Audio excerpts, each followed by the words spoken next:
ચાલો મિત્રો આગળ વધીએ। પ્રશ્ન કંઈક આવો છે કે કયા પ્રકારના ખાતામાં જમા રકમ ઉપર વ્યાજ આપવામાં આવતું નથી। તો મિત્રો તમને ખબર જ છે ભાઈ, કયા ખાતામાં વ્યાજ આપવામાં આવતું નથી ભાઈ? જે વ્યક્તિ પાસે ચાલુ ખાતું હોય, કયું ખાતું ભાઈ?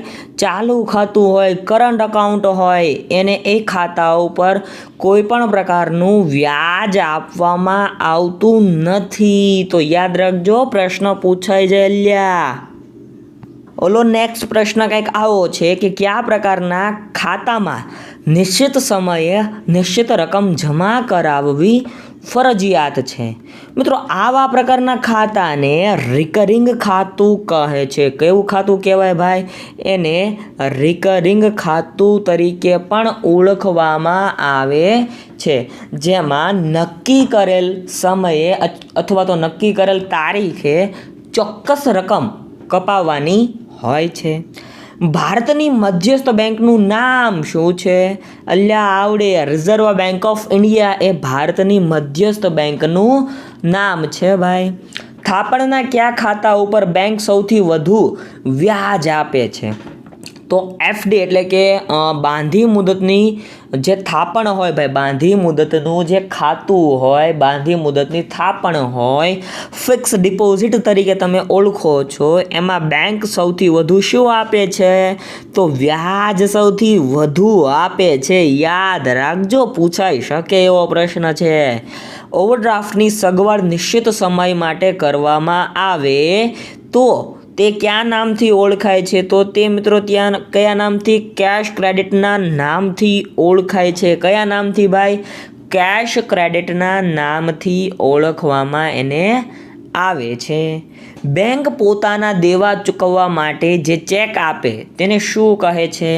તો એને મિત્રો પે ઓર્ડર કહે છે। એને શું કહેવાય? એને પે ઓર્ડર તરીકે ઓળખવામાં આવે છે। પ્રવાસમાં રોકડના જોખમની સામે બેંકની કઈ સેવાઓનો લાભ લેવામાં આવે છે? તો ટ્રાવેલર્સ ચેકનો લાભ લેવામાં આવે। ડી ઓપ્શન સાચો જવાબ બને છે ભાઈ, ટ્રાવેલર્સ ચેકનો લાભ લેવામાં આવે છે। ટ્રાવેલર્સ ચેક મિત્રો કઈ રીતે બનતો હશે, કઈ રીતે નીકળતો હશે? તો તમે જે બેંકમાં ખાતું ધરાવો છો એ જ બેંક તમને ટ્રાવેલર્સ ચેક કાઢી આપે, અને એ જ બેંકની જે શાખાઓ હોય અને તમે જે જગ્યાએ ફરવા ગયા હો ત્યાં તમે વટાવી શકો, આવો મિત્રો ટ્રાવેલર્સ ચેક હોય છે। પણ અત્યારે એટીએમ આવતા ટ્રાવેલર્સ ચેકનું જે ચલણ છે એ ઓછું થતું જોવા મળે છે, તો એ પણ એક ધ્યાનમાં લેવા જેવી બાબત કહી શકાય છે આપના માટે। આગળ વધીએ। આરટીજીએસમાં ઓછામાં ઓછી કેટલી રકમની ફેરબદલી કરી શકાય? 2 લાખ રૂપિયા। જો RTGS real time gross settlement, ફરીવાર આરટીજીએસનું ફૂલ ફોર્મ પૂછાઈ ચૂકેલું છે ભાઈ। રિયલ ટાઈમ ગ્રોસ સેટલમેન્ટમાં ઓછામાં ઓછી કેટલી રકમની ફેરબદલી કરી શકાય? તો 2 લાખ રૂપિયા સાચો જવાબ બને છે। કેટલી ભાઈ? 2 લાખ રૂપિયા જેટલી રકમની જે હેરફેર હોય, ટ્રાન્સફર હોય, એ આરટીજીએસ મારફતે કરી શકાય છે। આ પ્રકારના વ્યવહારમાં મધ્યસ્થ બેંક બેચ પ્રમાણે વ્યવહાર કરે છે।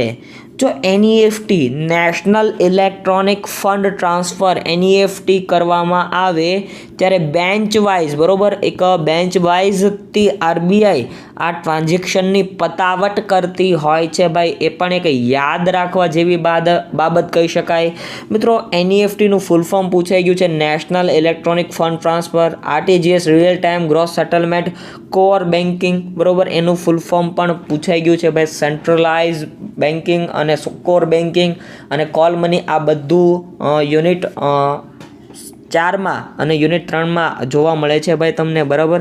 તો એ પણ તમે રિવિઝન કરી નાખજો, કારણ કે આમાંથી ડેફિનેટલી એકાદો સવાલ તમારી એક્ઝામમાં ડોક્યુ કરી જાય એવો છે, એટલા માટે ભાઈ।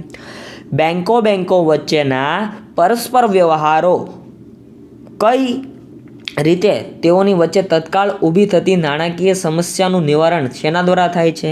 જો બેંકો વચ્ચેના પરસ્પર વ્યવહારો કરી તેઓની વચ્ચે જે તાત્કાલિક તે ધોરણે નાણાકીય સમસ્યાનું નિવારણ શેના દ્વારા કરવામાં આવે? તો કોલ મની દ્વારા કરવામાં આવે. કોલ મની એટલે ફોન કરો ને પૈસા મળે એમ જ થી, પણ આ વ્યવહાર બેંકો વચ્ચે થાય ભાઈ, આપણી જેવા વચ્ચે થાય નહીં. બેંક વચ્ચે જ્યારે ફોન દ્વારા અથવા તો તાત્કાલિક ઇમરજન્સીમાં પૈસા મગાવવામાં આવે ને કોલ મની કહેવાય, બરોબર. અને એના ઉપર જે તે બેંક વ્યાજ વસૂલ કરે, કે ફ્રીમાં પૈસા કોઈ વાપરવાનું આપે, ખબર જ છે ભાઈ, એને કોલ મની રેટ કહેવાય. શું કહેવાય? એને કોલ મની રેટ તરીકે પણ ઓળખવામાં આવે છે. એ પણ એક ધ્યાનમાં લેવા જેવી બાબત. NEFTમાં વધુમાં વધુ કેટલી રકમની ફેરબદલી કરી શકાય છે? તો એમાં સાચો જવાબ આવે છે 2 લાખ રૂપિયા, બરોબર. નેશનલ ઇલેક્ટ્રોનિક ફંડ ટ્રાન્સફરમાં વધુમાં વધુ કેટલી રકમની ફેરબદલી કરી શકાય? તો 2 લાખ રૂપિયા સાચો જવાબ બને છે. બેંક તરફથી ગ્રાહકને તેની શાખને આધારે ક્યુ કાર્ડ આપવામાં આવે છે. તો ભાઈ બેંક તરફથી ગ્રાહકની ક્રેડિટ લિમિટ કેવી છે, જે ગ્રાહક હોય એની ક્રેડિટ કેવી છે, એની શાખા કેવી છે, એનું નામ કેવું છે, એના આધારે એને ક્રેડિટ કાર્ડ આપવામાં આવે. શું આપવામાં આવે ભાઈ? ક્રેડિટ કાર્ડ આપવામાં આવે છે. આવ્યો કન્ફ્યુઝિંગ પેદા કરે એવો પ્રશ્ન એવો, વિશ્વની સૌપ્રથમ બેંક ક્યારે શરૂ કરવામાં આવી હતી?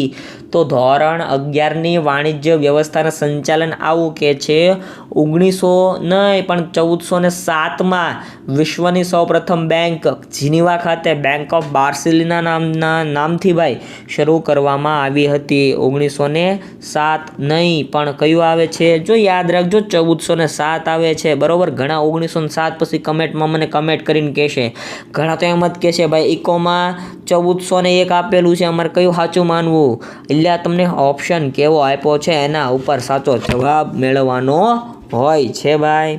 વિશ્વની સૌપ્રથમ બેંક ક્યાં શરૂ થઈ હતી? તો આગળ જ ચર્ચા કરી ભાઈ, જીનીવા મુકામે વિશ્વની સૌપ્રથમ બેંક ઓફ બાર્સિલોના, બરાબર, શરૂ કરવામાં આવી હતી.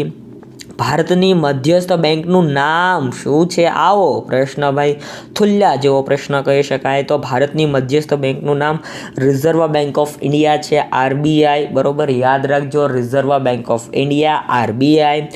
ઓવરડ્રાફ્ટની સગવડ નિશ્ચિત સમય માટે કરવામાં આવે ત્યારે તે કયા નામે ઓળખાય છે?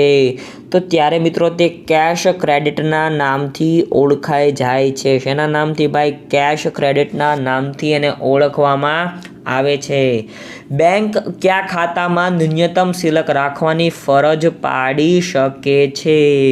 મિત્રો બચત ખાતું હોય ને, બચત ખાતું, એમાં બેંક દ્વારા નિશ્ચિત રકમ, બરાબર, બચત ખાતામાં નિશ્ચિત રકમ રાખવાની ફરજ પાડી શકાય છે. એટલે બચત ખાતું અહીંયા સાચો જવાબ બને છે ભાઈ, યાદ રાખજો. કયા ખાતામાં નિશ્ચિત સમયે નિશ્ચિત રકમ જમા કરાવવી ફરજિયાત છે? તો આગળ જ ચર્ચા કરી ભાઈ, રિકરિંગ ખાતામાં નિશ્ચિત સમયે નિશ્ચિત દરે રકમ જમા કરાવવી ફરજિયાત છે. ઈ બેન્કિંગ એટલે શું? ઈ બેન્કિંગ એટલે મિત્રો ઇલેક્ટ્રોનિક બેન્કિંગ. શું થાય? Electronic banking. અહીં બી ઓપ્શનમાં જે ઇલેક્ટ્રોનિક બેન્કિંગ છે એ સાચો જવાબ બને છે. બેંક ખાતેદારની શાખની કિંમતનું જે કાર્ડ આપે તેને શું કહે છે? તો એને મિત્રો ક્રેડિટ કાર્ડ કહેવાય. શું કહેવાય? એને ક્રેડિટ કાર્ડ કહેવામાં આવે છે. કારણ કે બેંક પોતાના ખાતેદારને એની શાખના આધારે, એની ક્રેડિટ લિમિટના આધારે કાર્ડ આપે છે, જેને ક્રેડિટ કાર્ડ કહે છે. ATMનું પૂરું નામ શું છે? તો ATMનું પૂરું નામ ઓટોમેટિક ટેલર મશીન, એટલે કે એ ઓપ્શન સાચો જવાબ બને છે. ભાઈ જો આવા પ્રશ્નો પૂછાય, આવા પ્રશ્નો બેઠા જોવા મળે અલ્યા, એટલે યાદ રાખજો, ઇટ્સ ડિપેન્ડ્સ ઓન યુ. વર્તમાન સમયમાં આયાત નિકાસનો વેપાર કોના મારફતે કરવો ફરજિયાત છે? તો વર્તમાન સમયમાં આયાત નિકાસ, ઇમ્પોર્ટ અને એક્સપોર્ટ એ બેંક મારફતે કરવો ફરજિયાત છે. શેના મારફતે ભાઈ? બેંક મારફતે. કેવાયસીનું વિસ્તૃત રૂપ શું છે? તો know your customer. Know your customer એ એનું વિસ્તૃત રૂપ છે ભાઈ. આઈએફએસસી કોડમાં કેટલા ડિજિટનો હોય છે? IFSC code Indian financial services code, બરાબર. તો આ જે આઈએફસી કોડ છે ભાઈ એ 11 અંકનો હોય ભાઈ, બરાબર. 11 અંકનો જોવા મળે છે. આઈએફસી કોડ કોણ ફાળવે છે? તો IDRBT, બરાબર.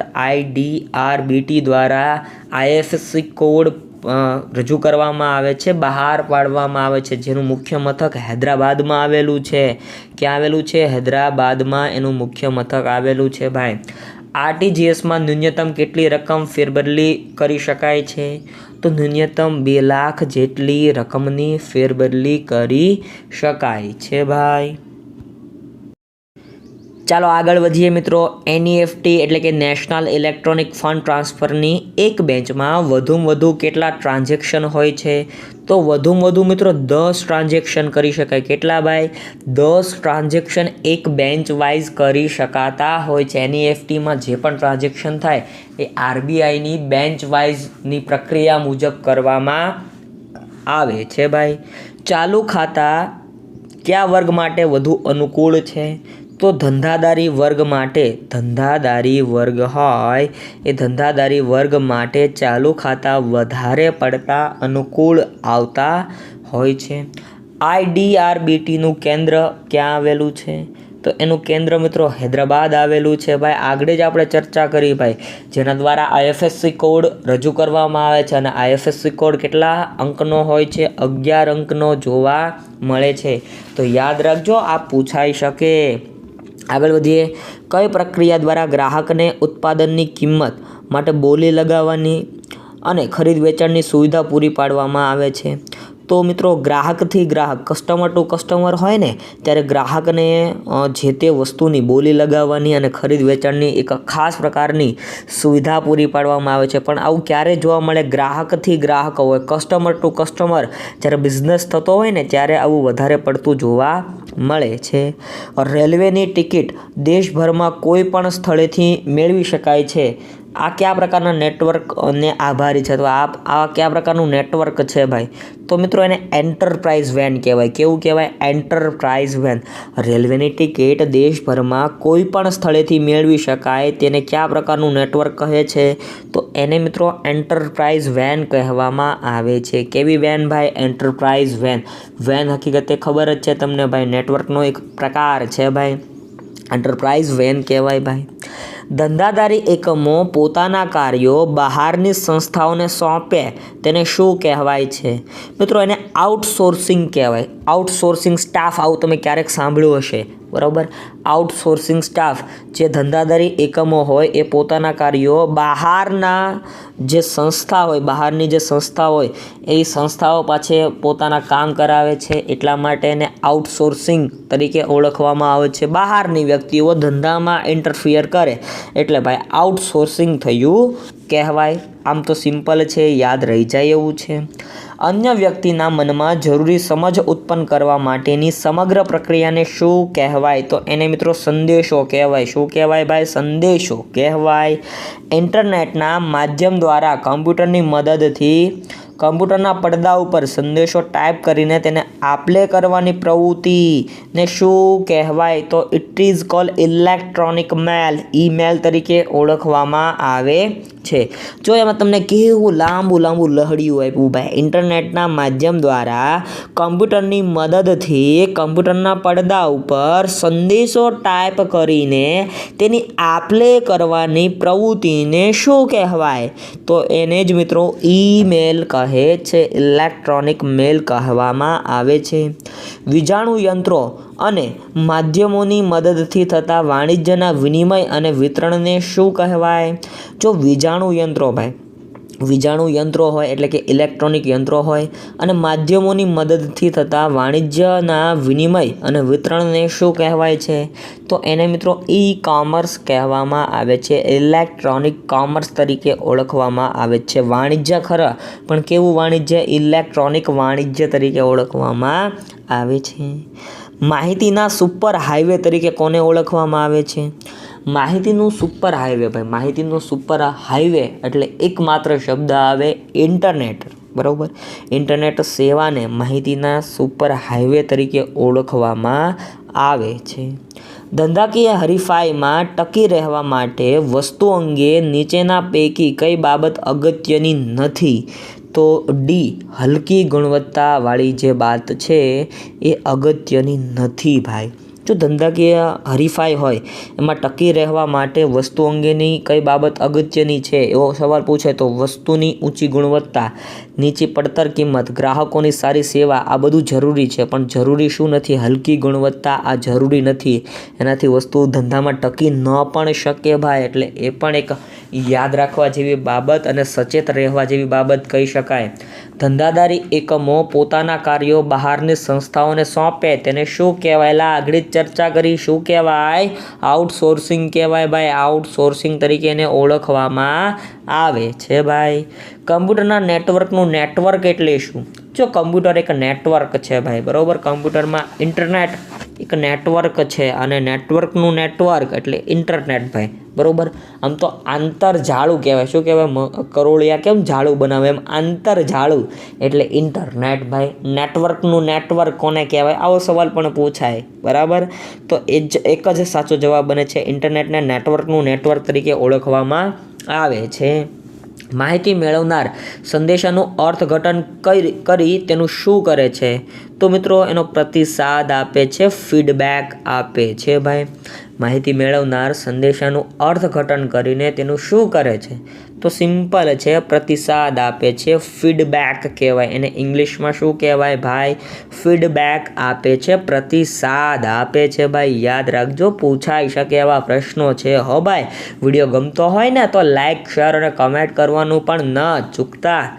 નીચેના પૈકી કયું સ્વરૂપ અશાબ્દિક માહિતી સંચાર છે?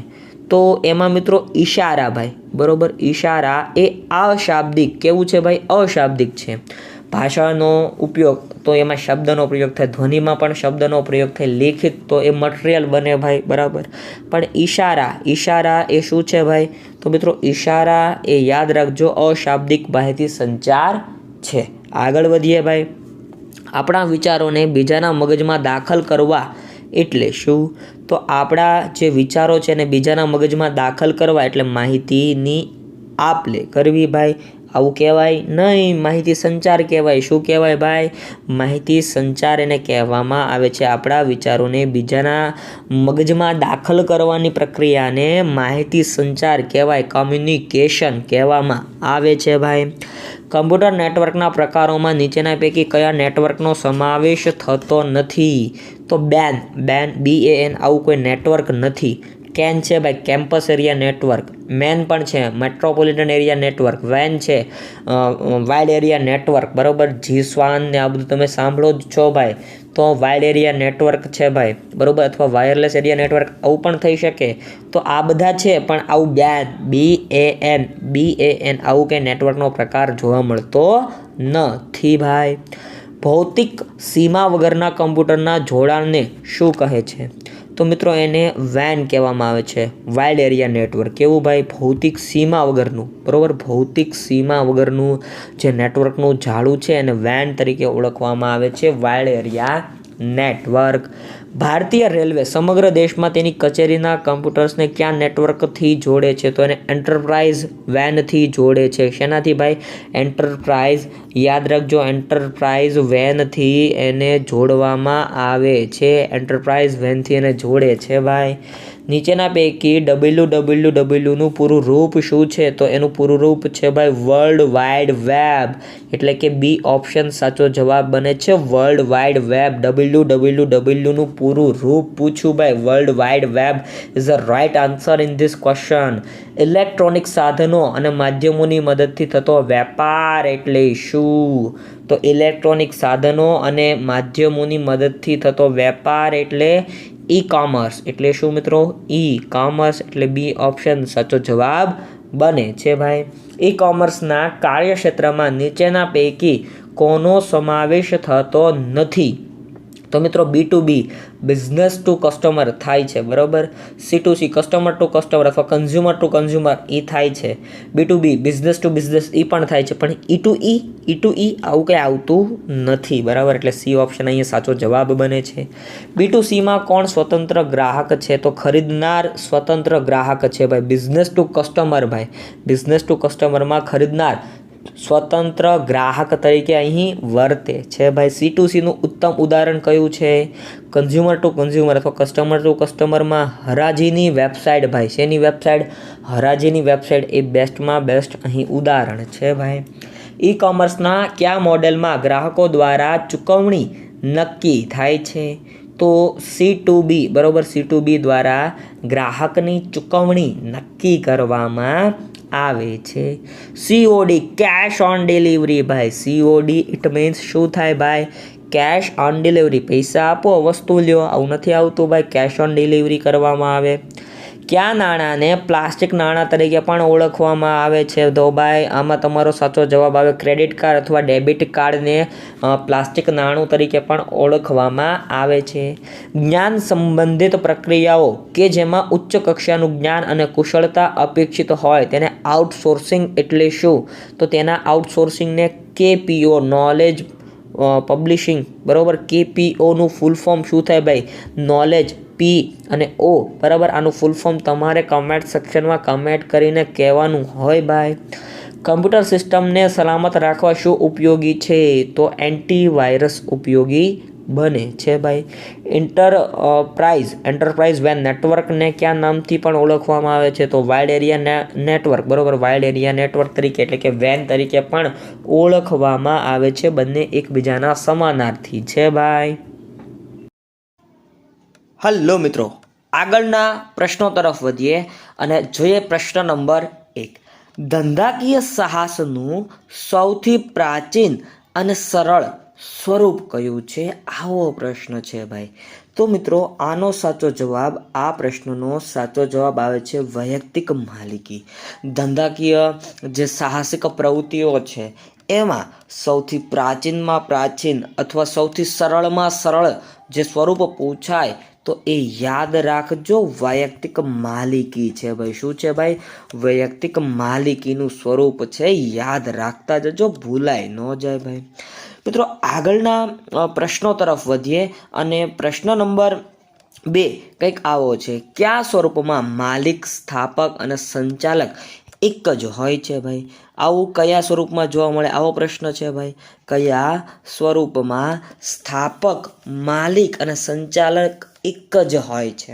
તો મિત્રો સંયુક્ત સાહસમાં આવું ન બને, સહકારી કંપનીમાં પણ આવું ન બને, અને વૈયક્તિક માલિકી એટલે કે આપણો સાચો જે જવાબ છે એ મિત્રો સાચો જવાબ D ઓપ્શન બને છે ભાઈ. વૈયક્તિક માલિકીમાં સર્વે સર્વા એક જ વ્યક્તિ હોય છે. એટલે કયા સ્વરૂપમાં? માલિક, સ્થાપક અને સંચાલક સર્વે સર્વા ભાઈ એક જ વ્યક્તિ હોય છે. એટલે સંચાલક છે એ પણ વૈયક્તિક માલિકીમાં એક જ માણસ જોવા મળે છે. એટલે D ઓપ્શન સાચો જવાબ બને છે. ત્યારબાદનો સવાલ છે, હિન્દુ અવિભક્ત કુટુંબની પેઢીનું સંચાલન કોના દ્વારા થાય છે? ફરીવાર, હિન્દુ અવિભક્ત કુટુંબ જેને તમે મિત્રો HUFના નામે પણ ઓળખો છો. કેના નામે? HUF, Hindu undivided family. Hindu અવિભક્ત કુટુંબ તરીકે તેને ઓળખો છો એ. મિત્રો આ હિન્દુ અવિભક્ત કુટુંબની પેઢીમાં સભ્યપદ કેવી રીતે મેળવી શકાય? આવો પણ પ્રશ્ન આની પછીનો જ છે. વાત કરીએ ત્રીજા પ્રશ્નની, તો ત્રીજા પ્રશ્નમાં કંઈક આવો જવાબ આવે છે. હિન્દુ અવિભક્ત કુટુંબમાં પેઢીનું સંચાલન કર્તા દ્વારા થાય. કોના દ્વારા થાય ભાઈ? કર્તા સર્વે સર્વા હોય છે ભાઈ. કર્તા દ્વારા જ બધી પ્રકારની કામગીરી કરવામાં આવે છે. હિન્દુ અવિભક્ત કુટુંબની પેઢીમાં સભ્યપદ કેવી રીતે મળે છે? તો મિત્રો એમાં જન્મથી ભાઈ. જે હિન્દુ અવિભક્ત કુટુંબમાં જન્મે છે એ મિત્રો જન્મે જ, બરાબર, ત્યાંથી લઈને મૃત્યુ સુધી એનો સભ્ય બને છે. એટલે જન્મથી આમાં સભ્યપદ મેળવી શકાતું હોય છે. એ પણ એક યાદ રાખજો. ભારતીય ભાગીદારી કાયદો ક્યારે અસ્તિત્વમાં આવ્યો? તો આ પ્રશ્ન તો બધાને આવડે ભાઈ, ચવાઈ ગયેલો ક્વેશ્ચન કહેવાય. 1932 1932માં ભારતીય ભાગીદારી કાનૂન લાગુ થયું છે ભાઈ, ભૂલાય નહીં, યાદ રાખતા જજો. ભાગીદારી પેઢીમાં ઓછામાં ઓછા કેટલા સભ્યો હોય છે? જો ભાગીદારી પેઢીમાં ઓછામાં ઓછા, બરાબર, મિનિમમ સભ્ય સંખ્યા પૂછી છે તો ઓછામાં ઓછા 2 સભ્યો હોય જ છે. યાદ રાખજો મિત્રો, ભાગીદારી પેઢીમાં ઓછામાં ઓછા કેટલા સભ્યો હોય ભાઈ? ઓછામાં ઓછા 2 સભ્યો તો જોવા મળે જ છે, તો જે ભાગીદારી પેઢી કહેવાય, નહીંતર ભાગીદારી પેઢી ન કહેવાય ભાઈ, યાદ રાખતા જજો.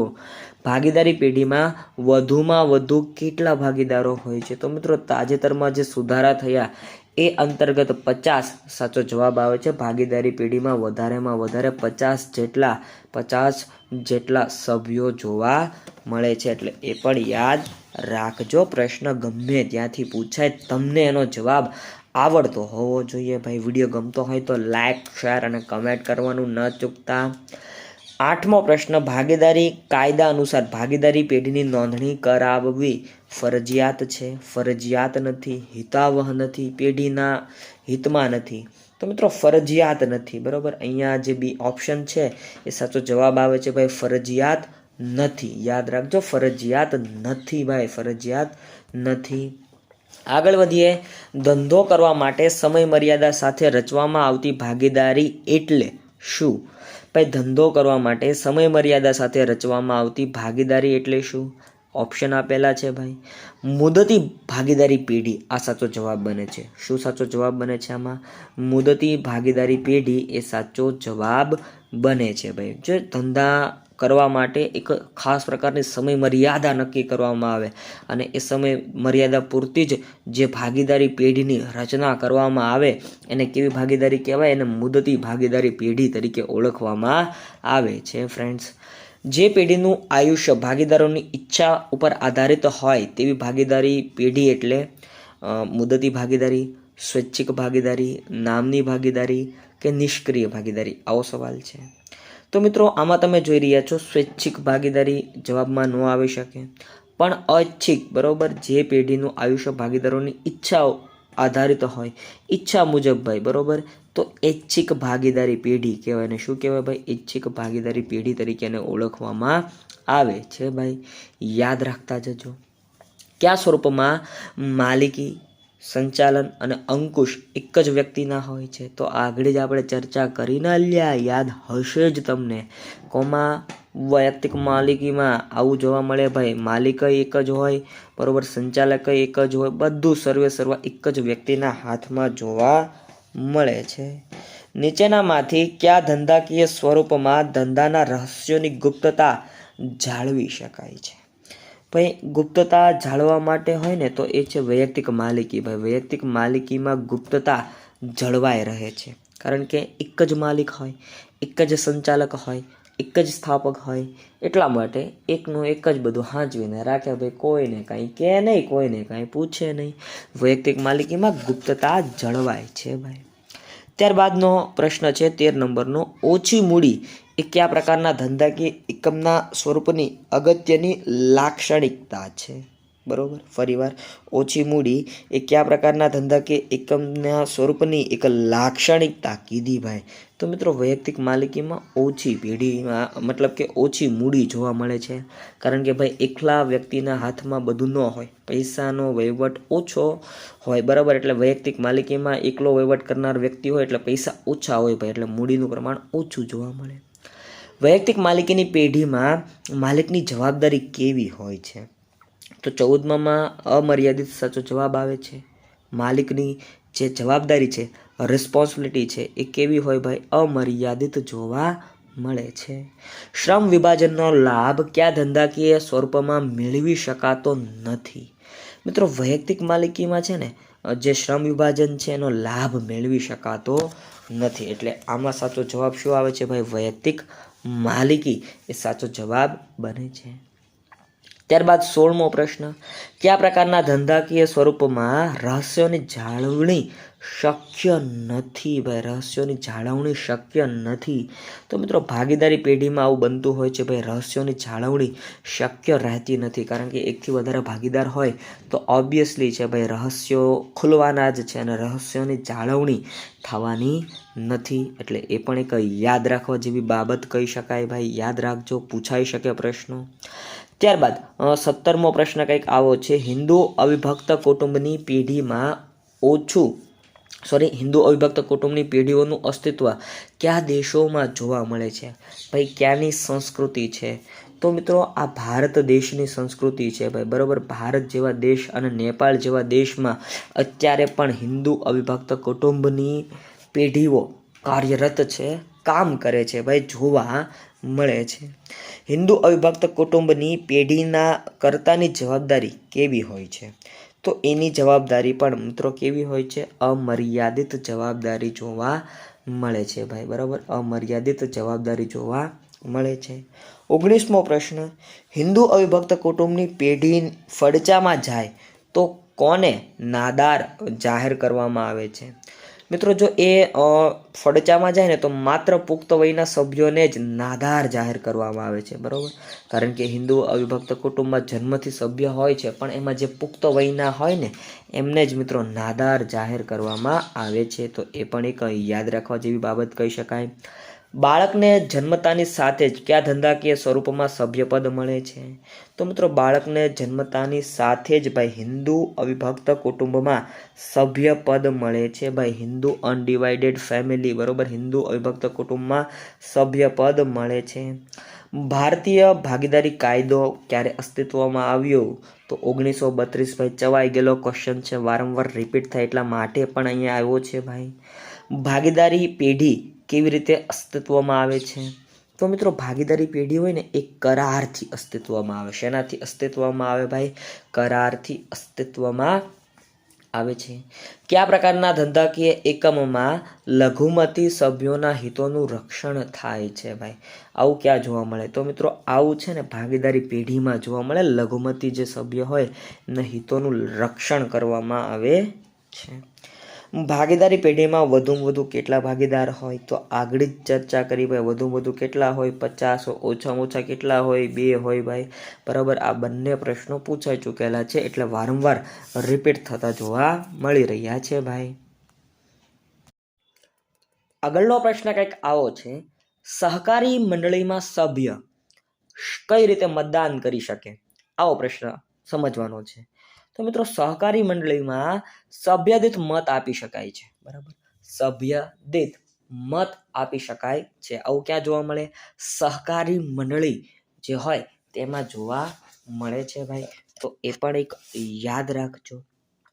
ત્યારબાદ 27મો સવાલ કંઈક આવો છે, સહકારી મંડળીને શાની તાલીમ શાળા કહેવામાં આવે છે? તો મિત્રો, સહકારી જે મંડળી છે એને મિત્રો લોકશાહીની, શેની ભાઈ? લોકશાહીની તાલીમ શાળા કહેવામાં આવે છે. કારણ કે એમાં ચૂંટણીની પ્રક્રિયા થાય. ચૂંટણીની પ્રક્રિયામાં બધાને ભાગ લેવામાં આવે છે. અને આમાં પ્રમુખ, ઉપપ્રમુખ, મંત્રી, સહમંત્રી, ખજાનચી આવું બધું રચના કરવામાં આવે અને એના કારણે લોકશાહીની તાલીમ શાળા તરીકે ઓળખવામાં આવે છે ભાઈ. સહકારી મંડળી આમાં મિત્રો જે બી ઓપ્શન બતાવી રહ્યો છે, સભ્યોની સેવાઓનો હેતુ ધરાવે છે.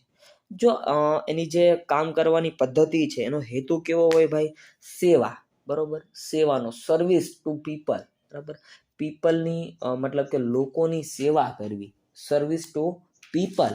આવો મિત્રો એમનો મોટો છે, સર્વિસ ટુ પીપલ. તો એ પણ યાદ રાખજો ભાઈ.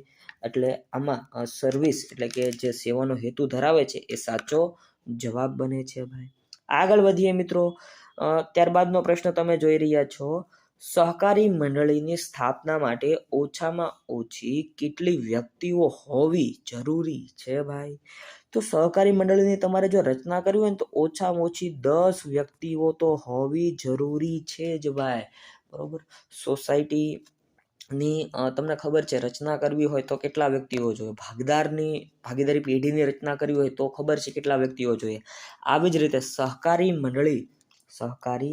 મંડળીની જો તમારે રચના કરવી હોય તો ઓછામાં ઓછા કેટલા ભાઈ 10 જેટલા સભ્યો હોવા આવશ્યક છે ભાઈ, યાદ રાખજો. સભ્યોના આર્થિક ઉત્કર્ષ માટે સેવાને પ્રાધાન્ય આપે છે કોણ?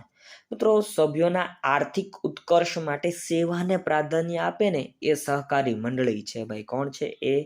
એ સહકારી મંડળી છે. તો યાદ રાખજો ભાઈ, આ કામગીરી કોના દ્વારા થાય? સહકારી મંડળી દ્વારા આ કામગીરી કરવામાં આવે છે ભાઈ.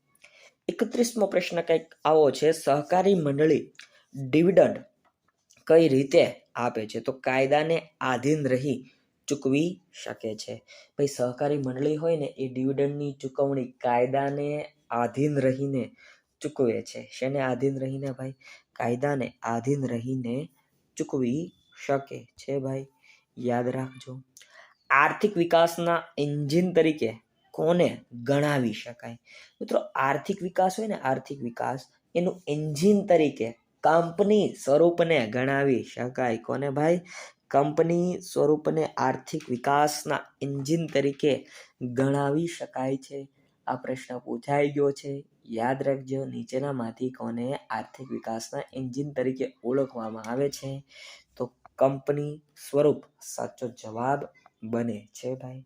ભારતમાં હાલમાં કયો કંપની ધારો અમલમાં છે? તો ભારતમાં હાલમાં મિત્રો 2013નો કંપની ધારો અમલમાં છે ભાઈ, અસ્તિત્વમાં છે 2013નો કંપની ધારો. કંપની તેના કાર્યની સંમતિ શાના દ્વારા વ્યક્ત કરે છે? તો મિત્રો, સામાન્ય મોહર દ્વારા કંપની તેની જે કામ હોય એની મંજૂરી વ્યક્ત કરે છે ભાઈ. સામાન્ય મોહર દ્વારા વ્યક્ત કરવામાં આવે છે.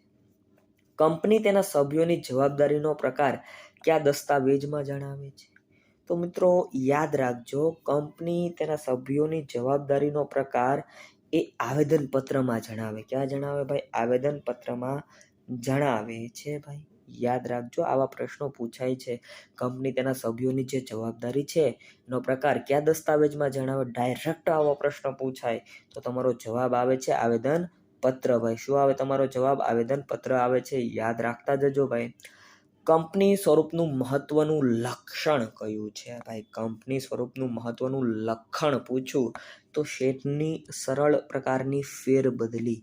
શેરની તમે સરળ રીતે જે ફેરબદલી કરી શકો છો ભાઈ, બરોબર, ફેરબદલી કરી શકો છો એ એનું એક સારું અને મહત્વનું લક્ષણ છે ભાઈ.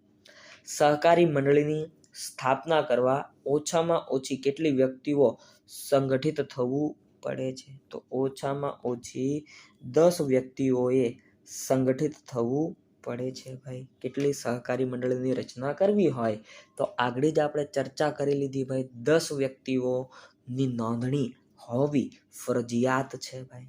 સહકારી મંડળીનો મુખ્ય હેતુ કયો છે? તો સભ્યોના આર્થિક ઉત્કર્ષ કરવાનો હેતુ મહત્વનો છે ભાઈ. સભ્યોનો આર્થિક ઉત્કર્ષ કરવાનો હેતુ એ મહત્વનો છે, ભૂલાય નહીં મારા વાલા, યાદ રાખતા જજો. આગળ વધીએ. સહકારી મંડળીમાં સભ્ય કેટલા મત આપી શકે છે? તો એમાં મિત્રો એક જ મત આપી શકે છે. સહકારી મંડળીનો જે સભ્ય હોય એ વ્યક્તિ દીઠ કેટલા ભાઈ? વ્યક્તિ દીઠ એક જ મત આપી શકે છે. એક જ મત આપી શકે છે ભાઈ, એટલે યાદ રાખજો. સહકારી મંડળીમાં સભ્ય કેટલા મત આપી શકે? તો એક જ મત આપી શકે છે ભાઈ. સહકારી મંડળીને શાની તાલીમ શાળા કહેવામાં આવે છે? તો આગળ જ આપણે ચર્ચા થઈ ભાઈ, લોકશાહીની તાલીમ શાળા તરીકે સહકારી મંડળીને ઓળખવામાં આવે છે. સરળ છે, સિમ્પલ છે, યાદ રહી જાય એવું છે. બને તો વિડીયોને લાઈક કરો, શેર કરો, કમેન્ટ સેક્શનમાં કમેન્ટ કરો, બરાબર. આગળ વધીએ મિત્રો. સહકારી મંડળીને એના સભ્યલક્ષી અને સમાજલક્ષી કાર્યો કરવા માટે કોના દ્વારા નાણાકીય સહાય આપવામાં આવે છે? મિત્રો, સહકારી મંડળીના સભ્યલક્ષી અને સમાજલક્ષી કાર્યો કરવા માટે કોના દ્વારા ભાઈ? સરકાર દ્વારા ભાઈ ગ્રાન્ટ ફાળવવામાં આવે છે, નાણાકીય સહાય કરવામાં આવે છે ભાઈ. સહકારી મંડળી સભ્યો વચ્ચે નફાની વહેંચણી શેના આધારે કરે છે? તો મિત્રો કાયદાની જોગવાઈઓના આધારે નફાની વહેંચણી કરે છે. પ્રોફિટ ડિસ્ટ્રીબ્યુશન એમનામ નથી થતું ભાઈ. કાયદાકીય જોગવાઈઓનું પાલન કરીને જો નફો થયો હોય તો નફાની વહેંચણી કરવામાં આવતી હોય છે. કયા ધંધાકીય સ્વરૂપના વિકાસ દ્વારા વેપાર ઉદ્યોગોને ઝડપી વેગ મળ્યો છે? તો મિત્રો કંપની સ્વરૂપનો વિકાસ થયો અને એના કારણે જ ધંધાકીય જે ઉદ્યોગો છે એનો ઝડપી વિકાસ થયો છે અને વેગ મળ્યો છે. કંપનીની મૂડીને નાના હિસ્સાઓમાં વહેંચવામાં આવે તો દરેક નાના હિસ્સાને શું કહેવામાં આવે છે? તો દરેક નાના હિસ્સાને શેર કહે છે. શું કહે છે ભાઈ? શેર. વાઘવાળા કે સિંહવાળા શેરની વાત નથી, બરાબર? શેરની વાત છે ભાઈ, બરાબર? કંપનીનું જે શેર મૂડી હોય એને નાના ટુકડાઓમાં વિભાજિત કરવામાં આવે છે અને પ્રત્યેક વિભાજિત એકમને શેર કહેવામાં આવે છે. આવી અકાઉન્ટમાં વ્યાખ્યા આપેલી છે ભાઈ, યાદ રાખતા જજો. જાહેર કંપનીમાં સભ્યોની સંખ્યા ઓછામાં ઓછી કેટલી હોય છે? આવો પ્રશ્ન છે. તો ઓછામાં ઓછી મિત્રો 7 હોય. જો જાહેર કંપનીની વાત છે, જાહેર કંપનીમાં ઓછામાં ઓછી સભ્યોની સંખ્યા કેટલી હોય ભાઈ? 7 જોવા મળે છે. ખાનગી કંપનીમાં વધુમાં વધુ સભ્યોની સંખ્યા કેટલી હોય? મિત્રો ખાનગી કંપની હોય ને તેમાં વધુમાં વધુ 200 સભ્યોની સંખ્યા જોવા મળી શકે ભાઈ. એટલે બંને યાદ રાખજો. જાહેર કંપનીમાં પૂછે ઓછામાં ઓછા સભ્યો કેટલા? 7.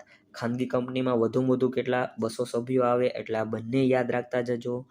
કંપનીના સભ્યોની જવાબદારી મર્યાદિત છે કે અમર્યાદિત તે કંપનીના કયા પત્રમાં જણાવેલ હોય છે? તો એ મિત્રો કંપનીના આવેદનપત્રમાં. ક્યાં જણાવેલ હોય ભાઈ?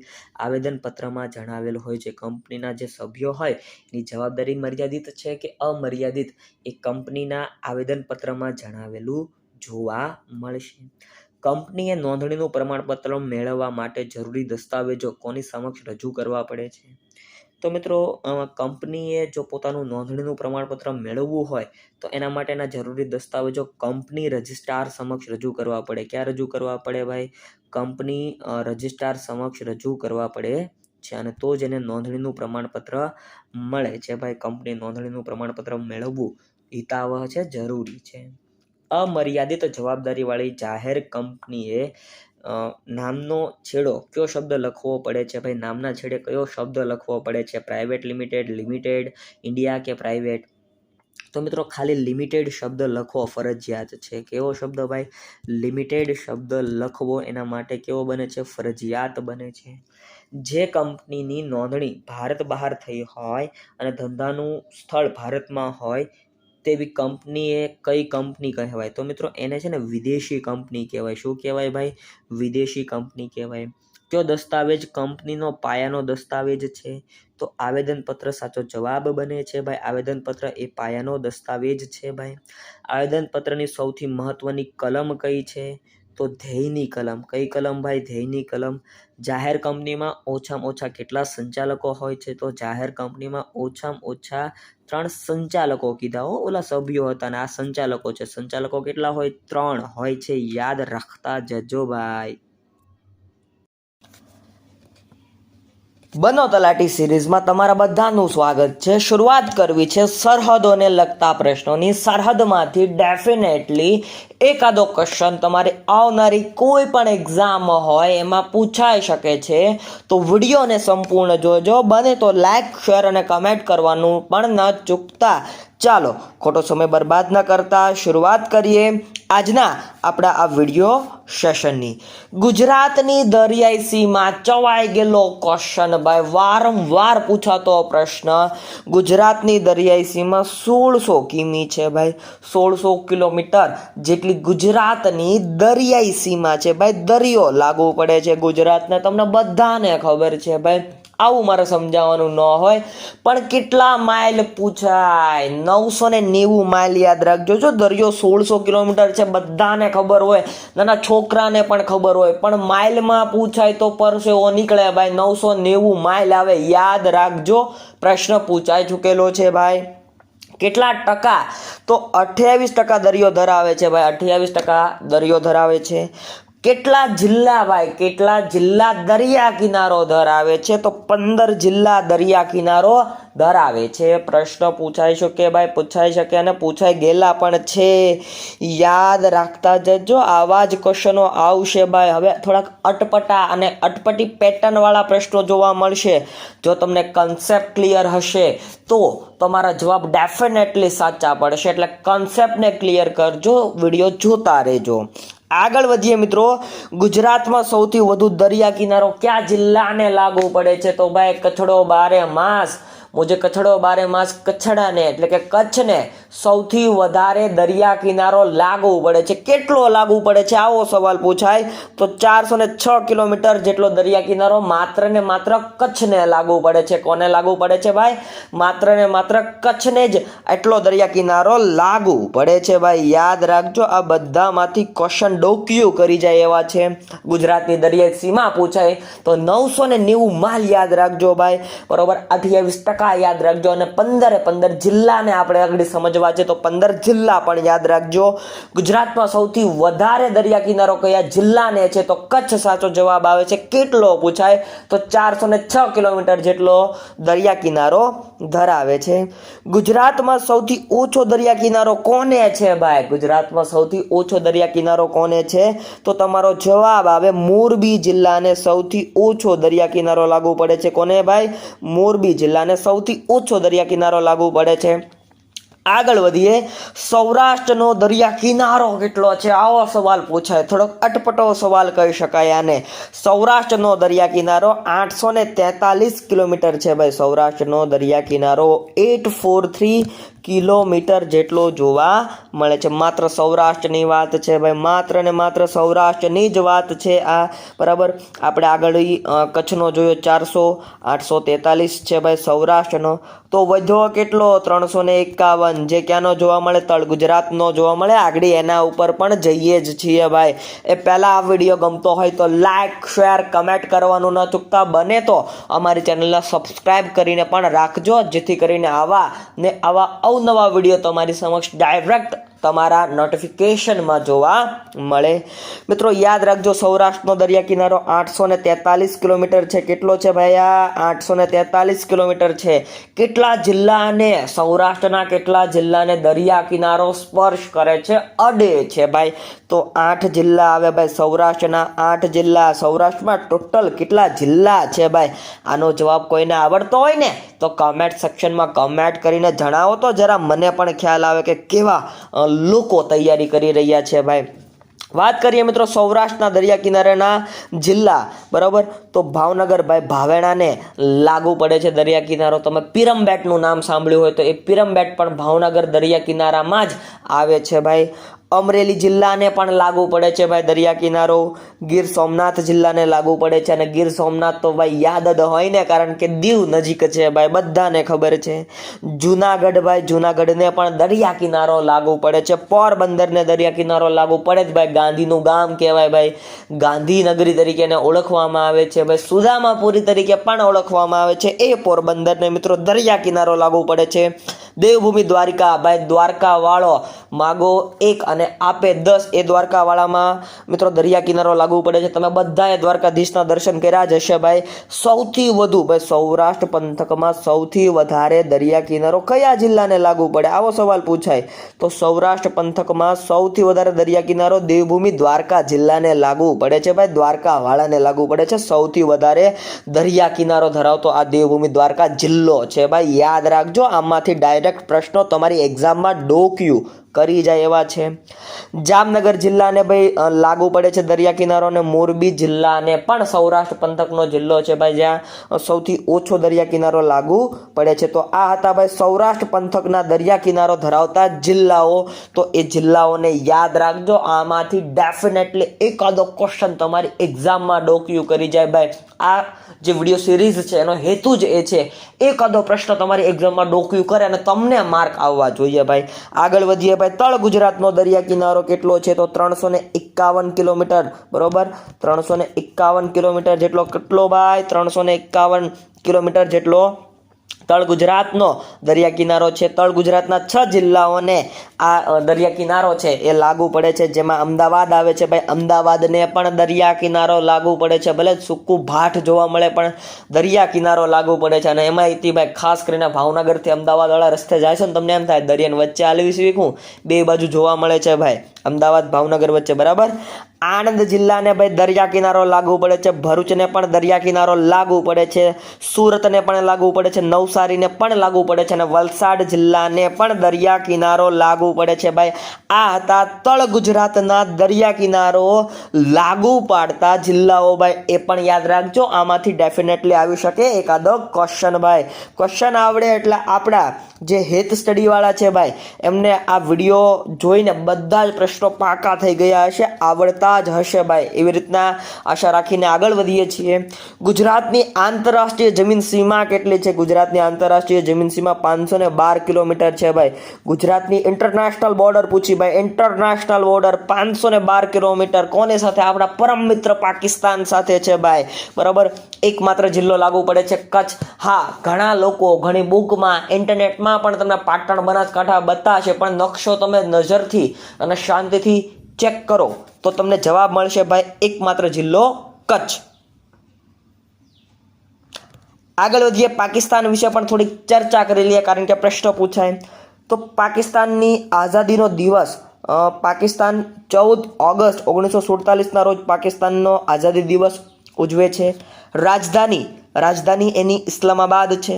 ચલણ આપણું કોપી મળ્યું ભાઈ રૂપિયો છે. મોહમ્મદ અલી ઝીણાવાળો ખાલી ફોટો જોવા મળે છે. રાષ્ટ્રપ્રમુખ કોણ છે અને પીએમ કોણ છે એ તમારે કમેન્ટ સેક્શનમાં કહેવાનું, કારણ કે આ વિડીયો ક્યારે બનતો એનું નક્કી ન હોય એટલે આ બદલ્યા કરે, બરોબર. એ તમારે કમેન્ટ સેક્શનમાં કમેન્ટ કરીને કહેવાનું રહેશે ભાઈ. સાઉથ કોરિયા, ભાઈ સાઉથ કોરિયા મેં એટલા માટે લીધું છે, એને 15 ઓગસ્ટ, બરાબર. જો સાઉથ કોરિયા કીધું છે ભાઈ, નોર્થ કોરિયા નથી કીધું, સાઉથ કોરિયા કીધું. સાઉથ કોરિયા 15 ઓગસ્ટ 1947ના રોજ સરેન્ડર કર્યું હતું ઓફ જાપાન. ભાઈ જાપાને એને સરેન્ડર કરી દીધું હતું, મતલબ કે એને આઝાદી મળી હતી ભાઈ. આવો પ્રશ્ન ગઈ વખતની એક્ઝામમાં પૂછાઈ ગયો એટલા માટે મેં અહીંયા તમારી સમક્ષ આ પ્રશ્ન ગોતીને લખ્યો છે ભાઈ, કારણ કે 15 ઓગસ્ટનો દિવસ આપણા માટે પણ ખૂબ જ જરૂરી છે અને તમને ખબર જ છે ભાઈ કેમ જરૂરી છે, તો એ એટલા માટે મેં અહીંયા લખ્યો છે ભાઈ. આંતરરાજ્ય સીમા, તો 3 રાજ્યો સાથે ભાઈ, ભારતના 3 રાજ્યો સાથે ગુજરાત આંતરરાજ્ય સીમા ધરાવે છે. મમરા એટલે મહારાષ્ટ્ર, મધ્યપ્રદેશ અને રાજસ્થાન. મહારાષ્ટ્ર, મધ્યપ્રદેશ અને રાજસ્થાન રાજ્યો સાથે આપણો જે ગુજરાત છે એ થોડીક સરહદ ધરાવે છે, આંતરરાજ્ય સીમા કહેવામાં આવે છે, જેને ભાઈ યાદ રાખજો, આ પ્રશ્ન પૂછાઈ શકે. ટોટલ 12 જિલ્લા ભાઈ, ટોટલ 12 જિલ્લા છે જે આંતરરાજ્ય સીમા ધરાવે છે. તો કયા કયા જોતા જઈએ ભાઈ. પહેલું રાજ્ય તમે જોઈ રહ્યા છો રાજસ્થાન ભાઈ, રાજસ્થાન. તો રાજસ્થાન રાજ્ય સાથે 6 જિલ્લાઓ સરહદ બનાવે છે ભાઈ. કયા કયા? તો કચ્છ જિલ્લાની સૌથી ઓછી સરહદ જોવા મળે છે, બનાસકાંઠાની સૌથી વધુ સરહદ રાજસ્થાન રાજ્ય સાથે બને છે, સાબરકાંઠાની સરહદ જોવા મળે છે, અરવલ્લીની સરહદ જોવા મળે છે, મહીસાગરની જોવા મળે છે, દાહોદની જોવા મળે છે. દાહોદ એટલે 2 સાથે હોય હો ભાઈ, દાહોદ 2 રાજ્યો સાથે જોવા મળે છે. દાહોદમાં આવે એટલે રાજસ્થાન અને મધ્યપ્રદેશ બંને યાદ રાખવાનું, કારણ કે આમાંથી પ્રશ્નો પૂછાય છે ભાઈ. દોહદ એટલે દાહોદ ભાઈ, દોહદ એટલે દાહોદ. ત્યારબાદ મધ્યપ્રદેશ, તો મધ્યપ્રદેશ સાથે 2 જિલ્લાઓ સરહદ બનાવી રહ્યા છે ભાઈ. 2 જિલ્લાઓ કયા કયા? દાહોદ સૌથી ઓછી અને છોટા ઉદેપુર ભાઈ, છોટા ઉદેપુર સૌથી વધુ. આ બંને જિલ્લાઓને યાદ રાખજો, પૂછાઈ શકે એવા છે ને પૂછાઈ ગયેલા પણ છે ભાઈ. આવનારી પંચાયત વિભાગમાં ગમે ના ડોક્યું કરી જાય. મહારાષ્ટ્રની વાત કરીએ ભાઈ, મહારાષ્ટ્રની, તો મહારાષ્ટ્રમાં મિત્રો 6 જિલ્લાઓ સ્પર્શે છે. કયા કયા? તો એમાં આવે છે ભાઈ છોટા ઉદેપુર. ફરીવાર ભાઈ મહારાષ્ટ્રની ચર્ચા કરીએ તો એમાં મિત્રો આવે છે છોટા ઉદેપુર આવે છે, તાપી આવે છે, નર્મદા આવે છે, ડાંગ આવે છે, નવસારી આવે છે અને વલસાડ આવે છે. સૌથી વધુ તાપી જિલ્લો મહારાષ્ટ્રને સ્પર્શ કરે છે ભાઈ, અને પછી નવસારી સૌથી ઓછો એ મહારાષ્ટ્રને સ્પર્શ કરે છે. તો યાદ રાખજો, આવા પ્રશ્નો ડેફિનેટલી પૂછાઈ શકે, અલ્યા યાદ રાખતા જજો, ભૂલાઈ ન જાય. વાત કરીએ ઉત્તર દક્ષિણ પૂર્વ પશ્ચિમ, ભાઈ ઉત્તર દક્ષિણ તો ઉત્તરમાં તમને ખબર જ છે ભાઈ, ઉત્તરમાં વાત કરીએ તો રાજસ્થાન જ સમજવાનું ભાઈ. ઉત્તર દિશામાં કોણ? રાજસ્થાન. ઈશાન બરોબર એટલે કે ઉત્તર પૂર્વ તો પણ રાજસ્થાન. પૂર્વમાં કોણ આવે ભાઈ? પૂર્વમાં મધ્યપ્રદેશ આવે બરાબર. અને અગ્નિ અથવા દક્ષિણ પૂર્વ કે તો મહારાષ્ટ્ર આવે. દક્ષિણમાં કે તો અરબ સાગર આવે, અથવા નૈઋત્ય અને દક્ષિણ પશ્ચિમ એવું કે તો પણ અરબ સાગર જવાબ આવે ભાઈ. પશ્ચિમમાં તમને ખબર છે ભાઈ અરબ સાગરનો જ દરિયા કિનારો લાગુ પડે છે. અને વાયવ્ય દિશા વાહ હવા કરતું આપણું પાકિસ્તાન પાડોશી રાજ્ય કે દેશ છે, અલ્યા ભૂલાઈ ન જાય હો, યાદ રાખતા જજો, દેશ છે પાકિસ્તાન, ભલે આપણે એને રાજ્ય અંદરથી માનતા હોઈએ. તો આ રીતે સરહદના પ્રશ્નો તમારી આવનારી એક્ઝામમાં પૂછાઈ શકે. બને તો વિડીયોને લાઈક, શેર, કમેન્ટ કરવાનું ન ચૂકતા. ફરી મળીશ. જય હિન્દ, જય ભારત, વંદે માતરમ. ચાલો મિત્રો આગળના પ્રશ્નો તરફ વધીએ. પ્રશ્ન કંઈક આવો છે, નીચેનામાંથી કયા સ્વરૂપના કર્મચારીઓને સરકારી કર્મચારીઓના નિયમો લાગુ પડે છે? તો ઓપ્શન એ તમે જોઈ રહ્યા છો, ખાતાકીય સંચાલન. ભાઈ ખાતાકીય જે ડિપાર્ટમેન્ટલ સંચાલન હોય એને પણ સરકારી કર્મચારીઓના જ નિયમો લાગુ પડતા હોય છે ભાઈ. એ પ્રશ્ન પૂછાઈ શકે એવો કહી શકાય. કયું ધંધાકીય સ્વરૂપ સૌથી જૂનું ગણાય છે? ભાઈ કયું જે સ્વરૂપ છે અને એ પણ ધંધાકીય સ્વરૂપ કીધું છે જે સૌથી જૂનું છે? તો ઓપ્શન બી તમે જોઈ રહ્યા છો, ખાનગી સાહસો ભાઈ. બરાબર, આ જે ખાનગી સાહસોનું જે સ્વરૂપ છે એ કેવું છે ભાઈ? તો યાદ રાખજો, એ સ્વરૂપ સૌથી જૂનું છે. અહીં તમને વૈયક્તિક માલિકી જો આપ્યું હોત ને તો એ પણ સૌથી જૂનું સ્વરૂપ ગણાત ભાઈ. એટલે એ પણ એક યાદ રાખવા જેવી બાબત કહી શકાય તમારા માટે. ખાનગી વૈશ્વિક સાહસો માટે નીચેનામાંથી કઈ વિગતો ખોટી છે? તો સી ઓપ્શન જોઈ રહ્યા છો, સંસદ કે વિધાનસભાનો સીધો અંકુશ હોય છે. આ બાબત સદંતર ખોટી ઠરે છે ભાઈ. આ સદંતર ખોટું જોવા મળે છે. તો સાચું શું છે ભાઈ? આંતરરાષ્ટ્રીય ધોરણે મોટા પાયે કાર્યરત હોય છે, સાચું છે. કદ અને વેચાણ વિશાળ હોય છે, એ પણ સાચું છે ભાઈ. મજબૂત આર્થિક સદ્ધરતાને કારણે રાજકીય વર્ચસ્વ વધારે હોય છે, આ પણ સાચી બાબત છે. તો આ બધી મિત્રો સાચી બાબતો છે. આગળના ટોપિક તરફ વધીએ, પ્રશ્ન તરફ વધીએ. તો જાહેર ખાનગી ભાગીદારીમાં નીચેનામાંથી કઈ વિગત ખોટી છે? આવો સવાલ છે. તો એમાં એ ઓપ્શન જ ખોટો આપી દીધો છે ભાઈ. જાહેર કંપનીની જાહેર ખાનગી ભાગીદારીમાં જરૂરી જમીન સરકાર પાસેથી તેમને જાતે ખરીદવાની રહે છે. તો આ ખોટી બાબત છે ભાઈ. આ સદંતર અહીં ખોટું છે ભાઈ. જાહેર ક્ષેત્રનો હેતુ નફાની સાથે બીજો કયો હોય છે? તો નફાની સાથે મિત્રો સમાજ કલ્યાણનો હોય છે ભાઈ. બરોબર, સામાજિક હેતુ તમે આવું ક્યાંક ભણ્યા હશો, સામાજિક હેતુ. બરોબર, એટલે કેવો હેતુ હોય છે ભાઈ? સમાજ કલ્યાણનો હેતુ જોવા મળે છે. તો એ પણ એક યાદ રાખવા જેવી બાબત કહી શકાય છે ભાઈ. ત્યારબાદ ભારતીય રેલવેએ જાહેર ક્ષેત્રના સંચાલનનું કયું સ્વરૂપ છે? મિત્રો જે ભારતીય રેલવે છે એ જાહેર ક્ષેત્રના સંચાલનનું કયું સ્વરૂપ છે ભાઈ? તો યાદ રાખજો મિત્રો, એ ડિપાર્ટમેન્ટ, બરોબર, એટલે કે ખાતાકીય સંચાલન છે. કેવું સંચાલન છે ભાઈ? ખાતાકીય સંચાલન છે. પ્રશ્ન પૂછાઈ શકે એવો છે ભાઈ. એટલે યાદ રાખતા જજો, જેથી કરીને આવા પ્રશ્નો આવે તો તમે કન્ફ્યુઝ ન થઈ શકો. બરાબર, આગળ વધીએ મિત્રો. પ્રશ્ન નંબર 36 કંઈક આવો છે, સરકારી ખાતાની આવક ક્યાં જમા થાય છે? ભાઈ સરકારી ખાતાની જે પણ આવક થતી હોય એ ક્યાંક નાખવામાં આવે છે, અને એ ક્યાં નાખવામાં આવે છે? તો યાદ રાખજો, ક્યાં નાખવામાં આવે છે? સરકારી તિજોરીમાં નાખવામાં આવે છે ભાઈ. ક્યાં જમા થાય? સરકારી તિજોરીમાં જમા થતું જોવા મળે છે ભાઈ. તો આવો પ્રશ્ન પણ પૂછાઈ શકે. કયા કર્મચારીઓ સરકારી કર્મચારીઓ જ ગણાય છે? તો મિત્રો જે સરકારી ખાતાના હોય એ સરકારી કર્મચારીઓ ગણાય. સિમ્પલ છે અલ્યા. બરાબર, યાદ રાખતા જજો. ત્યારબાદ સરકારી ખાતાનું સંચાલન કોના દ્વારા થાય છે? સરકારી ખાતાનું સંચાલન સનદી અધિકારીઓ, તમે જાણો છો આઈએએસ અધિકારી હોય, આઈપીએસ અધિકારીઓ હોય, જીએએસ અધિકારીઓ હોય, તો આવા બધા સનદી અધિકારીઓ જે યુપીએસસી જીપીએસસી પાસ કરીને બેઠા હોય એમના દ્વારા આ બધું સંચાલન કરવામાં આવતું હોય છે ભાઈ. ખાતાકીય સંચાલનમાં પ્રધાનનું પ્રત્યક્ષ ઉત્તરદાયિત્વ કોના પ્રત્યે જોવા મળે છે? મિત્રો, ખાતાકીય સંચાલનમાં પ્રધાનનું જે પ્રત્યક્ષ ઉત્તરદાયિત્વ હોય છે એ કોના પ્રત્યે હોય? સંસદ કે વિધાનસભા પ્રત્યે ડાયરેક્ટ જોવા મળે છે. સંસદ કે વિધાનસભા પ્રત્યે કેવું? ડાયરેક્ટ જોવા મળે છે. જાહેર ક્ષેત્રના કયા સ્વરૂપની સ્થાપના સંસદ કે વિધાનસભામાં પસાર કરેલા ખાસ કાયદા દ્વારા થાય છે? તો મિત્રો, જાહેર નિગમની સ્થાપના સંસદ કે વિધાનસભામાં પસાર કરેલા ખાસ પ્રકારના કાયદા દ્વારા કરવામાં આવતી જોવા મળે છે ભાઈ. ખાતાકીય સંચાલનના સંદર્ભમાં નીચેનું કયું વિધાન ખોટું છે? તો એ ઓપ્શન જોઈ રહ્યા છો, વિધાનસભા કે સંસદ દ્વારા સંચાલન થાય છે આ બાબત ખોટી છે. અહીં આ બાબત કેવી છે ભાઈ? આ બાબત અહીં ખોટી દર્શાવેલી છે, તો એ પણ એક યાદ રાખજો. ત્યારબાદ આગળ વધીએ. જાહેર નિગમ ખોટ કરે તો તે કોણ ભોગવશે? ભાઈ, જાહેર નિગમ જ્યારે ખોટ કરે ને ત્યારે એ સરકાર દ્વારા ભોગવવામાં આવે. કોના દ્વારા ભાઈ? સરકાર દ્વારા ભોગવવામાં આવતી હોય છે. કોના દ્વારા ભોગવવામાં આવે? ફરીવાર સરકાર દ્વારા ભોગવવામાં આવે છે ભાઈ. ત્યારબાદ જાહેર નિગમના સંદર્ભમાં નીચેની કઈ વિગત સાચી છે? તો સંચાલનમાં સ્વતંત્રતા મળે છે આ બાબત અહીં સાચી છે ભાઈ. શેમાં સ્વતંત્રતા મળે ભાઈ? સંચાલનમાં સ્વતંત્રતા મળે છે આ બાબત સંપૂર્ણ અહીં સાચી સાબિત થતી જોવા મળે છે.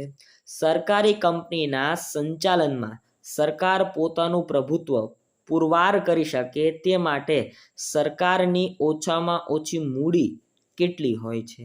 તો મિત્રો, સરકારી મૂડી, સરકારનું ઓછામાં ઓછું રોકાણ છે ને 51% હોય. કેટલું હોય ભાઈ? 51% જોવા મળે છે, જેથી કરીને સરકાર પોતાનું જે માલિકીપણું હોય એ સાચવી રાખે. એટલે સરકારી કંપનીના સંચાલનમાં સરકાર પોતાનું પ્રભુત્વ પુરવાર કરી શકે તે માટે સરકારમાં ઓછામાં ઓછી કેટલી મૂડી હોય છે ભાઈ? તો 51% જેટલી મૂડી સરકાર હસ્તગત હોય. સંપૂર્ણ સરકાર હસ્તગત 51% જેટલી મૂડી જોવા મળે છે. ભારતમાં જાહેર ક્ષેત્ર માટે કયો સમયગાળો મહત્વનો રહ્યો છે? તો 1950 થી લઈને 1990 સુધીનો જે સમયગાળો છે એ જાહેર ક્ષેત્ર માટે ખૂબ જ મહત્વનો સમયગાળો રહ્યો છે એવું કહી શકાય ભાઈ.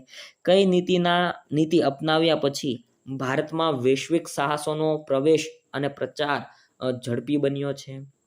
તો ભાઈ, ઉદારીકરણની નીતિ અપનાવવાથી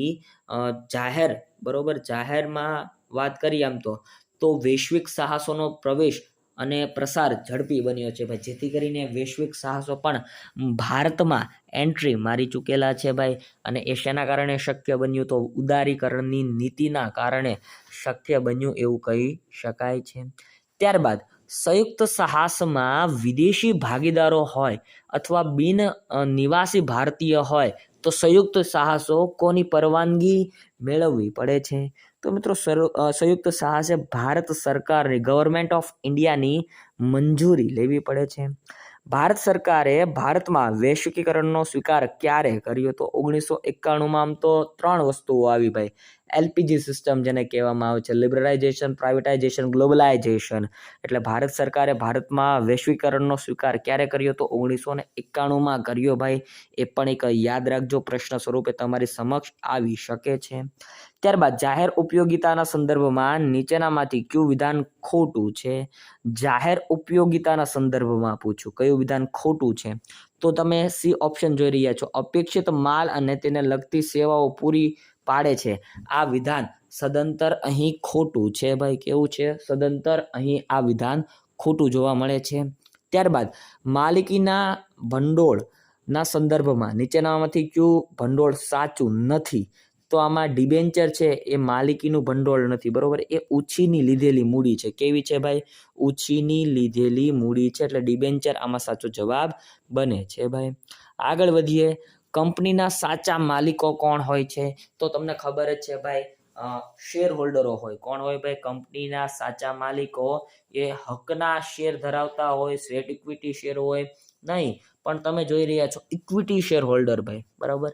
એટલે કે 51માં જે સાચો જવાબ બને એ ઓપ્શન બને, બરોબર. ઇક્વિટી શેર હોલ્ડર એ સાચો જવાબ બને છે. કંપનીના સંચાલકોને કયા શેર વટાવથી અથવા રોકડના અવેજ સિવાય આપી શકાય? તો એમાં મિત્રો સાચો જવાબ બને છે sweat equity share.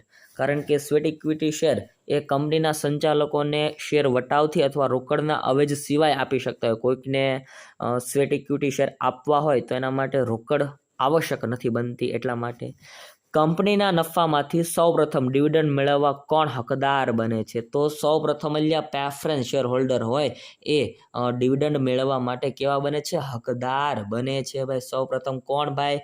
Preference share holder એ સૌપ્રથમ હકદાર બને છે. કંપનીના વિસર્જન સમયે સૌપ્રથમ કોને મૂડી પરત કરવામાં આવે છે? તો કંપનીનો વિસર્જન કરવાનો જો વારો આવે તો સૌપ્રથમ મિત્રો ડિબેન્ચર હોલ્ડરોને, કોને ભાઈ? ડિબેન્ચર હોલ્ડરોને જ મૂડી પરત કરી દેવામાં આવતી હોય છે ભાઈ. બરાબર. ડિબેન્ચર હોલ્ડરો એ કંપની માટે શું કહેવાય? ડિબેન્ચર હોલ્ડરો એ કંપની માટે શું કહેવાય? તો મિત્રો કંપની માટે એ લેણદાર કહેવાય. શું કહેવાય ભાઈ? કંપની માટે લેણદાર કહેવાય. બરોબર. કારણ કે પાકા સરવૈયામાં મૂડી દેવા બાજુ દર્શાવવાના હોય ભાઈ લેણદારો તરીકે હકીકતે. બરાબર. એટલા માટે એ લેણદારો કહેવાય. કંપનીની કાયમી મિલકતોમાં રોકાયેલી મૂડી કઈ મૂડી તરીકે ઓળખવામાં આવે છે ભાઈ? કંપનીની જે કાયમી મિલકતો હોય એમાં રોકાયેલી મૂડીને કઈ મૂડી તરીકે ઓળખવામાં આવે? તો એને સ્થિર મૂડી તરીકે ઓળખવામાં આવે. કેવી મૂડી? સ્થિર મૂડી તરીકે ઓળખવામાં આવે છે. ધંધાકીય એકમ માટે લાંબા ગાળાની નાણાકીય જરૂરિયાતો સંતોષવા માટેનું આંતરિક પ્રાપ્તિ સ્થાન. જો શું કીધું છે? ધંધાકીય એકમ માટે લાંબા ગાળાની નાણાકીય જરૂરિયાતો સંતોષવા માટેનું આંતરિક પ્રાપ્તિ સ્થાન. 57માં પ્રશ્નમાં સાચો જવાબ આવે છે ડી, નફાનું પુનઃ રોકાણ કરવું ભાઈ. શું આવે છે? નફાનું પુનઃ રોકાણ કરવું. તો એ સાચો જવાબ બને છે. એ પણ એક યાદ રાખજો ભાઈ. ત્યારબાદ કઈ કંપનીઓમાં નફાનું પુનઃ રોકાણ કરી શકે છે? તો મિત્રો કઈ કંપનીઓ પુનઃ રોકાણ કરી શકે ભાઈ? આર્થિક રીતે સદ્ધર કંપની હોય ને, આર્થિક રીતે સદ્ધર કંપની એ નફાનું પુનઃ રોકાણ કરતી એકતી હોય ભાઈ, કરી શકતી હોય છે. તો એ પણ એક યાદ રાખવા જેવી બાબત કહી શકાય છે. ત્યારબાદ સરકાર લાંબા ગાળાની યોજનાઓ હાથ ધરવા માટે કેવી રીતે નાણાં મેળવે છે? મિત્રો સરકાર લાંબા ગાળાની યોજનાઓ હાથ ધરવા માટે કેવી રીતે નાણાં મેળવે છે ભાઈ? તો બોન્ડ દ્વારા ભાઈ. કેના દ્વારા? બોન્ડ દ્વારા સરકાર લાંબા ગાળાની ઉછીના નાણાં લેવાની પ્રક્રિયા માટે બોન્ડ બહાર પાડતી હોય છે. બોન્ડ દ્વારા નાણાં ઉછીના લેતી જોવા મળે છે. ટૂંકા ગાળા માટે કાર્યશીલ મૂડી મેળવવાનું યોગ્ય પ્રાપ્તિ સ્થાન કયું છે? તો એમાં મિત્રો આવે છે વેપારી શાખ ભાઈ. તમારી વેપારી શાખ કેવી છે એના આધારે ટૂંકા ગાળા માટે તમે કાર્યશીલ મૂડી મેળવી શકો છો, અને એ પણ તાત્કાલિક ધોરણે કાર્યશીલ મૂડી તમે મેળવી શકતા હોવ છો. ધંધાની નાણાકીય જરૂરિયાતો સંતોષવા માટે ઊભા કરવામાં આવેલું ભંડોળને શું કહેવામાં આવે છે? તો મિત્રો એને મૂડી કહેવાય. એને શું કહેવામાં આવે છે ભાઈ? એને મૂડી કહેવામાં આવે છે. ધંધાની નાણાકીય જરૂરિયાતો સંતોષવા માટે ઊભું કરવામાં આવેલું ભંડોળ આને મૂડી કહેવામાં આવે છે. શું કહેવાય ભાઈ? It is cold capital. યાદ રાખજો, પ્રશ્ન પૂછાઈ શકે એવો છે. ધંધાકીય મૂડીને કોની સાથે સરખાવવામાં આવે છે?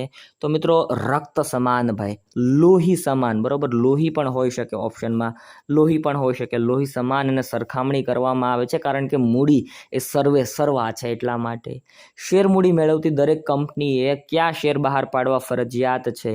તો મિત્રો શેર મૂડી ધરાવતી દરેક કંપનીએ સામાન્ય ઇક્વિટી શેર બહાર પાડવા ફરજિયાત છે. કયા ભાઈ? સામાન્ય ઇક્વિટી શેર બહાર પાડવા ફરજિયાત છે, હિતાવહ છે, એવું પણ કહી શકાય ભાઈ. કંપનીના અસ્તિત્વ દરમિયાન કઈ મૂડી પરત કરવામાં આવતી નથી? તો તમે જોઈ રહ્યા છો ઇક્વિટી શેર મૂડી છે એ પરત કરવામાં આવતી નથી ભાઈ. કંપનીના અસ્તિત્વ દરમિયાન ઇક્વિટી શેર હોય, ઇક્વિટી શેરની જે મૂડી હોય, ઇક્વિટી શેરના જે નાણાં હોય એને પરત કરવામાં આવતા નથી. બરોબર. યાદ રાખજો, પ્રશ્ન આમાંથી ડોક્યું કરી જાય ભાઈ. ત્યારબાદ કંપનીના નફામાંથી ડિવિડન્ડ મેળવવાનો તથા કંપનીના વિસર્જન સમયે મૂડી પરત મેળવવાનો પ્રથમ હક કોને મળે છે? તો એ વખતે પ્રથમ હક બધા ભાઈ પ્રેફરન્સ શેર હોલ્ડરોને મળતા હોય. કોને મળતા હોય ભાઈ? પ્રેફરન્સ શેર હોલ્ડરોને મળતા હોય છે. કયા પ્રાપ્તિ સ્થાન દ્વારા મેળવેલ ભંડોળ પર વ્યાજ ચૂકવવું પડતું નથી? તો આમાં સાચો જવાબ આવે છે નફાનું પુનઃ રોકાણ ભાઈ. શું સાચો જવાબ આવે? નફાનું પુનઃ રોકાણ સાચો જવાબ આવે છે. કયા પ્રાપ્તિ સ્થાન દ્વારા મેળવેલ ભંડોળ ઉપર વ્યાજ ચૂકવવું પડતું નથી? તો આમાં નફાનું પુનઃ રોકાણ ભાઈ, આમાં કંઈ વ્યાજ ચૂકવવાનું હોતું નથી. હકના શેર, બોનસ શેર જેવો મૂડી લાભ કોને મળે છે? મિત્રો, હકના શેર, બોનસ શેર જો મૂડી લાભ છે ને એ ઇક્વિટી શેર હોલ્ડરોને જ સૌપ્રથમ મળતો હોય છે. કોને મળે છે ભાઈ? ઇક્વિટી શેર હોલ્ડરોને જ સૌપ્રથમ આ લાભ મળતો જોવા મળે છે ભાઈ. ત્યારબાદ મૂડીની સલામતી ઈચ્છતા રોકાણકારો કયા શેર ખરીદવાનું પસંદ કરતા હોય છે? જે લોકોને આમ મૂડીની સલામતી રાખવી હોય એ લોકો ઇક્વિટી શેર ખરીદવાનું પસંદ કરતા હોય છે ભાઈ. કયા શેર? ઇક્વિટી શેર ખરીદવાનું પસંદ કરતા હોય છે. કંપનીની લાંબા ગાળાની નાણાકીય જરૂરિયાતો સંતોષવા માટે યોગ્ય પ્રાપ્તિ સ્થાન કયું છે?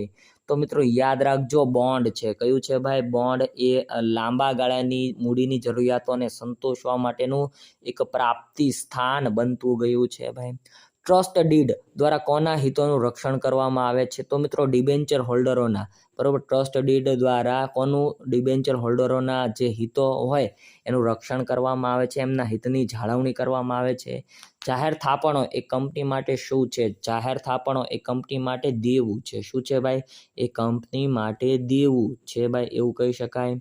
ત્યારબાદ ધંધા માટે ઓછા ખર્ચે અને ઓછા સમયમાં કયા પ્રાપ્તિ સ્થાનો દ્વારા નાણાં મેળવી શકાય છે? તો મિત્રો જાહેર થાપણો દ્વારા નાણાંઓ મેળવી શકાતા હોય છે, જે ઓછા દરે અને ઓછા વ્યાજે પણ મળે છે. સુખના સમયના સાથી તરીકે કોણ ઓળખાય છે? તો મિત્રો જાહેર થાપણો એ સુખના સમયના સાથી તરીકે ઓળખવામાં આવે છે. આવો પ્રશ્ન પૂછાય ભાઈ, થોડોક અટપટો પ્રશ્ન કહી શકાય ભાઈ. ટૂંકા ગાળાની કાર્યશીલ મૂડી મેળવવા માટે કયા પ્રાપ્તિ સ્થાનોનો ઉપયોગ કરવામાં આવે છે? તો વ્યાપારી બેંકોનો ઉપયોગ કરવામાં આવે છે, કારણ કે વ્યાપારી શાખના આધારે પૈસાની ચૂકવણી થાય એટલા માટે વ્યાપારી બેંકોને અહીં પ્રેફરન્સ આપવામાં આવે છે ભાઈ. નીચેનામાંથી કઈ મિલકતને અસ્થિર મિલકત કહેવાય છે? તો મિત્રો તૈયાર માલનો સ્ટોક છે, તૈયાર માલનો જે સ્ટોક છે ભાઈ, બરાબર, એને શું કહેવામાં આવે છે? અસ્થિર. યાદ રાખજો, તૈયાર માલનો સ્ટોક છે એને શું કહેવામાં આવે છે? તો એને મિત્રો તમે આગળ જોયું એ મુજબ અસ્થિર મિલકત તરીકે ઓળખવામાં આવે છે ભાઈ. ધંધા માટે માલ સ્ટોક એ અંગત મિલકતોની જામીનગીરી પર બેંક જે રકમ મંજૂર કરે તેને શું કહેવાય? તો એને મિત્રો કેશ ક્રેડિટ કહેવાય. શું કહેવાય? કેશ ક્રેડિટ તરીકે ઓળખવામાં આવે છે. જો શું કહે છે? ધંધા માટે માલ સ્ટોક કે અંગત મિલકતોની જામીનગીરી ઉપર બેંક જે રકમ મંજૂર કરે તેને શું કહેવાય? તો એને મિત્રો કેશ ક્રેડિટ તરીકે ઓળખવામાં આવે છે. ધંધાદારી સંસ્થાના ચાલુ ખાતામાં જમા સિલક હોય તેના કરતાં નક્કી કરેલ મર્યાદામાં વધુ રકમ ઉપાડવાની બેંક સગવડ આપે તેને શું કહેવાય? તો એને જ મિત્રો શું કહેવામાં આવે છે? ઓવરડ્રાફ્ટની સગવડ કહેવામાં આવે ભાઈ. શું કહેવામાં આવે? ઓવરડ્રાફ્ટની સગવડ તરીકે એને ઓળખવામાં આવે છે. તમારા ખાતામાં જમા રકમ હોય એના કરતાં વધારે તમે રકમ ઉપાડી શકો, આને ઓવરડ્રાફ્ટ કહેવામાં આવે છે ભાઈ. સામાન્ય રીતે કંપની જ્યારે બીજી કંપનીને મૂડીની જરૂરિયાત હોય ત્યારે જે રકમ આપે તેને શું કહેવાય છે? તો ત્યારે મિત્રો એને આંતરિક, બરોબર, આંતર કંપની થાપણો કહેવાય ભાઈ. જ્યારે સામાન્ય રીતે વાત આમાં એવી કરી છે કે બીજી કંપનીને મૂડીની જરૂરિયાત હોય ત્યારે તે રકમ આપતા હોય છે, એકબીજા સાથે વ્યવહારો કરતા હોય, ત્યારે એને શું કહેવાય ભાઈ? આંતર કંપની થાપણો તરીકે ઓળખવામાં આવે છે. આવા પ્રશ્નો પૂછાઈ શકે તમારી એક્ઝામમાં.